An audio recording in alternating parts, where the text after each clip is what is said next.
folks, Matt Easton here, Scholar Gladiatoria. I'm here in sunny Maryland at Long Point, and I'm here with Mike Edelson. Hello. So we're going to talk about a couple of things, but to start off, who is Mike? Who are you and what do you do? I created the New York Historical Fencing Association, so I run that. I help with Long Point. I've done the cutting tournament here since 2012, and more recently I've become more involved in the actual running of the event, and I write some books.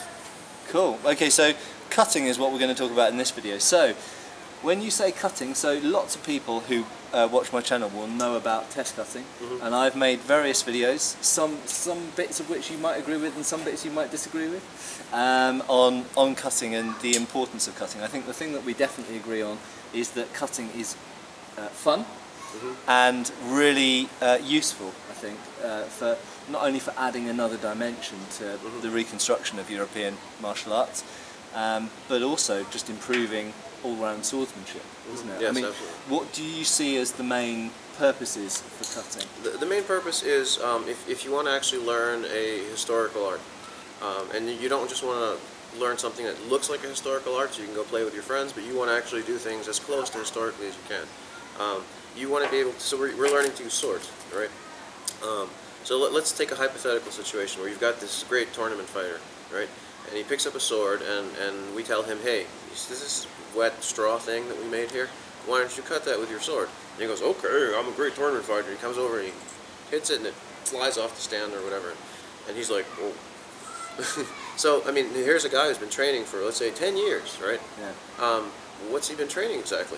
And I have to say, this is not just a hypothetical. I actually, I'm not going to name names, but I know someone who's very good at fencing, who the first couple of times that they cut were awful.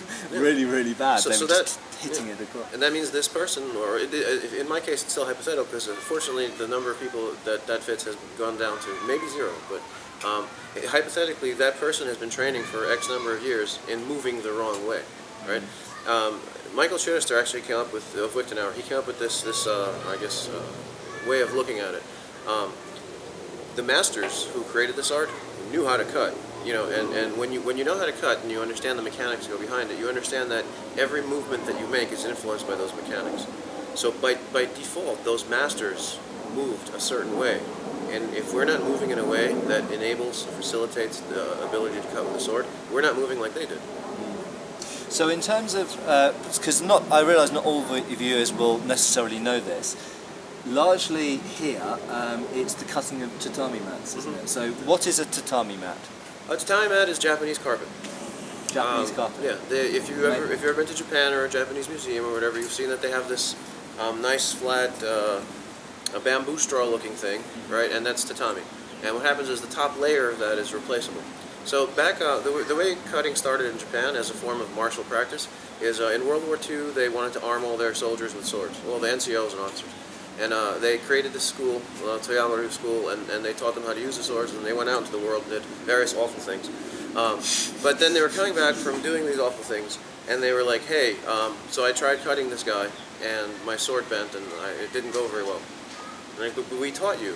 I don't know, yeah, you taught me, so what's wrong? So they decided that they were going to start doing cutting as part of their training. They said, we're going to have to, we've lost touch with the sword, right? So we're going to have to start, you know, putting people back in touch with the sword. So they started gathering up straw, and they would tie it together and soak it in water.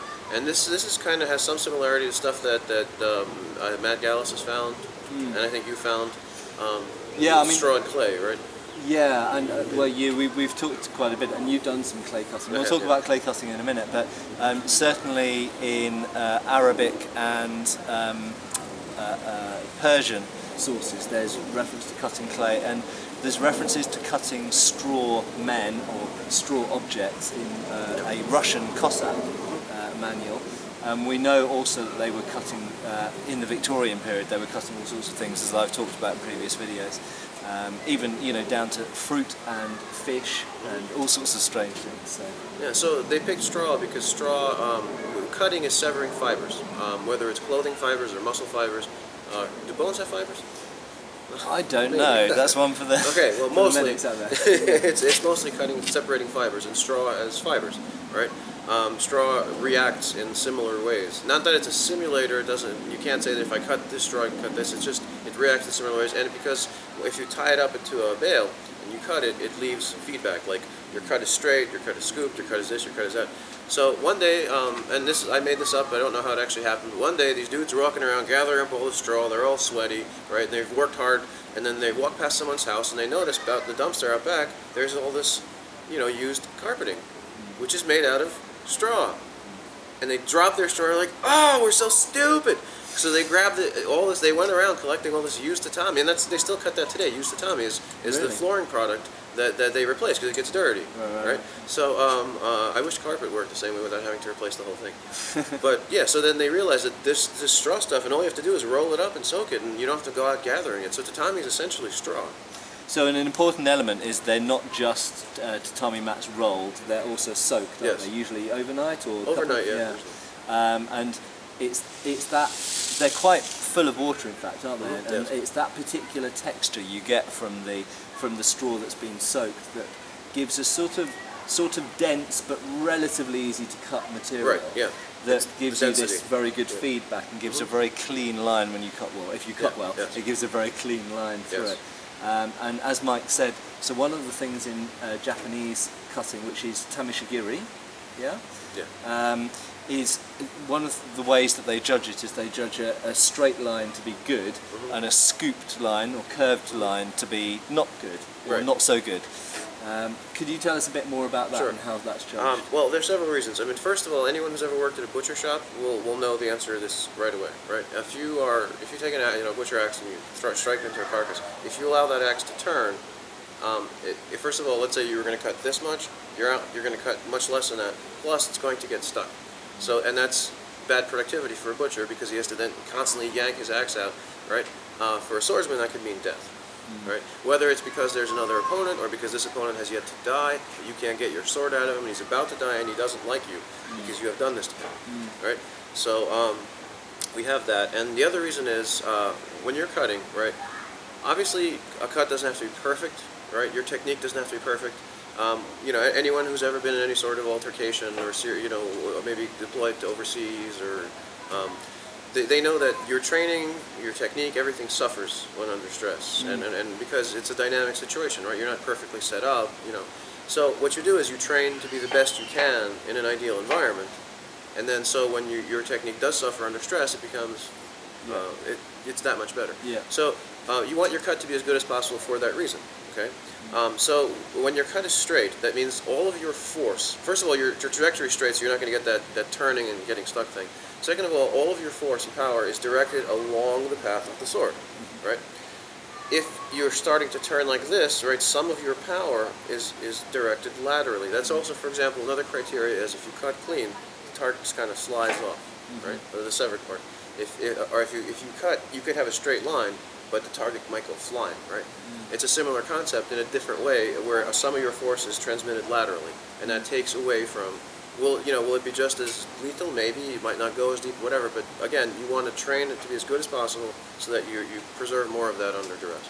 And so, when you're learning to cut, you start off with a single mat, and once you're doing reliable straight lines, then maybe you double mat it. You make it thicker. That's one way to do it. Yeah, or you could put multiples side by side. Yeah. But learning to cut, a lot of people have this in their heads that you learn to cut by cutting tatami.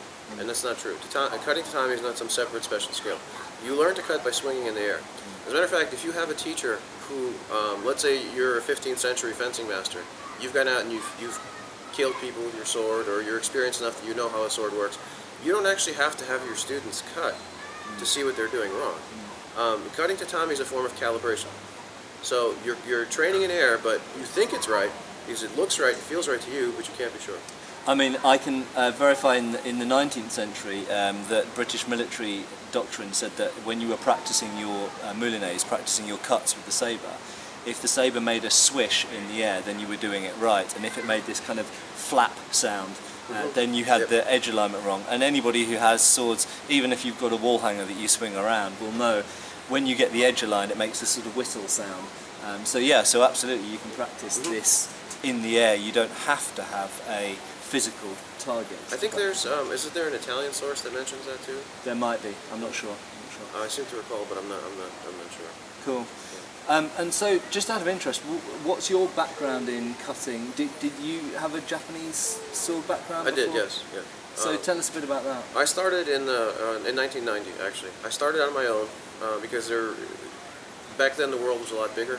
You know, there was no internet, and so I didn't know anything or anybody, and so I got some books and I started messing around. I finally found a teacher, and then I joined the school and joined another school and then moved around a lot. Was this the Aido or Kenjutsu? Or? A little of everything. The only thing I didn't really do was Kendo because I was never interested in that. Because I'm interested in the sword itself and not learning to use some object that somewhat resembles a sword, although that was probably a mistake because Kendo has a lot of valuable lessons to teach.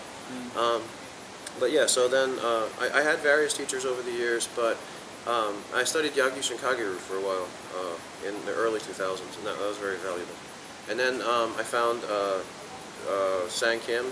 He teaches at Byakukan Dojo in Manhattan, and he's a student of Hataya Sensei in Japan, who's like one of the greatest swordsmen alive. Right. And so I studied with him for a number of years, and that was extremely valuable because he is fantastic. And if you ever have a chance to study with him, you should. So a question that often comes up on my channel that you might know the answer to is there a different way of cutting with a katana compared to a longsword? Same thing. The same thing. Oh, there you go, there's no back edge cuts, or you might be frustrated because true. A longsword's got twice as many edges. Yeah. But in terms of a downwards, so a lot of people out there, and I have to say a lot of armchair experts who've read a book about katanas or a Wikipedia page say that the difference is that the katana gives the drawing cut and the longsword gives a cleaving cut. A drawing cut is a shallow cut, right? So it's a Schnitt. In German longsword terms, it's a Schnitt, it's a slice. If you're cutting, for example, I think that in cultures where they wore a lot of silk, it's hard to cut through silk. So I think that the very curved swords and the drawing motions of the cuts, because you're not going to hack off someone's arm if it's wrapped in silk, right? So you try to get through the silk as best you can. Yeah, and it's the same thing in India, incidentally, with tulwars, is that the drawing cut was famously used a lot with tulwars, and tulwars are designed to be used in that way, as I've spoken about before, keeping an angle between the forearm and the blade. And a lot of armour, when armour was worn in India, was cloth, of a cloth nature, and a lot of people wear stuff around the head, so having an element, a greater element more sliced into the cut may be something that was real, but certainly the way that you cut a tatami mat with a longsword and a katana is not really different, is it? No, it's not. Yeah. Nor would it be how you cut a European dressed in period clothing or a Japanese person dressed in their period clothing. Training, pulling the cut is basically aiming to fail. It's saying that I know I'm not going to get through this or even deeply into it, so I want to maximize my chance of just delivering a shallow gash. Yeah. But again, if you know, like for example, if you're fighting someone in a layered jack, and you're not good enough to cut through it, you may want to actually pull your cuts because... I mean, something I've always argued is that any cut has an element of draw to it because it's moving through an arc. Yes. So relative to a stationary object, an arc is always going to have an actual slice. And that's necessary. The drawing motion is necessary. You accentuating that motion robs you of your tip speed and all that stuff that you need to momentum to get through the target. And so the other thing I wanted to ask about was I've watched some very impressive cutting feats of both Japanese and Korean, actually. Some of them they seem to do on green bamboo. What's cutting green bamboo? Is it just another cutting medium? Yeah, it's a good cutting medium. We tried it. It's just very hard to keep it green. Yeah. So. I actually tried to buy some in the UK and found it's basically impossible to buy green bamboo. You need to go to somewhere where bamboo's actually growing. Exactly. And that's kind of what they do. They will harvest it like immediately before. But bamboo, it's one of the reasons I believe that they do it. I don't know a lot about bamboo cutting. I know that it's done. I've done it myself, but we never really talked about why. I think it's because it's like a bone thing. Yes. So some people put the bamboo in the middle of tatami, so you have that passing through flesh, passing through flesh. So it's valuable in that respect because if you actually do cut someone's arm, you're going to feel that. Yeah. And so it's possible. For example, some people have dropped swords during cutting tournaments, right? So if you're not expecting something, something could happen where you drop your sword, and it's a way to train yourself. Plus, it's cheap. You Yeah. don't have to prepare it. It's cheap if you live in a place Exactly. where it grows. Yeah. I mean, there's people. There's a documentary about Japanese swordsmanship, and this guy was basically walking through a bamboo forest. Yeah. And I'm like, and yeah, Practicing he must be his the best cuts. cutter in the universe. I mean, he can cut all day long for free, right? And bamboo is a weed, right? So it spreads. Yeah, like nobody's going to yeah. complain that he's harming the bamboo. Yeah, no. Yeah. Yeah. I mean, I haven't ever cut green bamboo, but I wanted to, but I haven't been able to source it. But I have cut bone, freshly killed bone. And what surprised me was freshly killed bone is very different to cooked bone. I mean, cooked bone's incredibly hard, it's almost like ceramic. But even bone that's been refrigerated or has been dead for a while is much harder than freshly killed bone. And freshly killed bone, I always liken it to, it's almost like something like soaked balsa wood, I would liken it to, like wet balsa wood. It's like a very soft and squishy wood. To the degree that you could get living bone and you could probably scratch lines into it with your fingernail. And I would imagine that green bamboo is sort of comparable to that. And also in the sense that if you wait long enough, it starts to turn yellow and the bone hardens. Someone I know referred to it as calcification with the bone. I don't know. Yes, for bone it is calcification. So it turns hard and And whereas the most people's familiarity with bamboo would be from like garden canes and stuff, which are yellow bamboo, and that's really hard. And actually, you can scratch steel with bamboo. It's brutal very to difficult to cut. Yeah. Thank you for watching. Please subscribe, follow us on Facebook. You can buy t-shirts through Spreadshirt, support us on Patreon, or follow us on Pinterest. Thank you.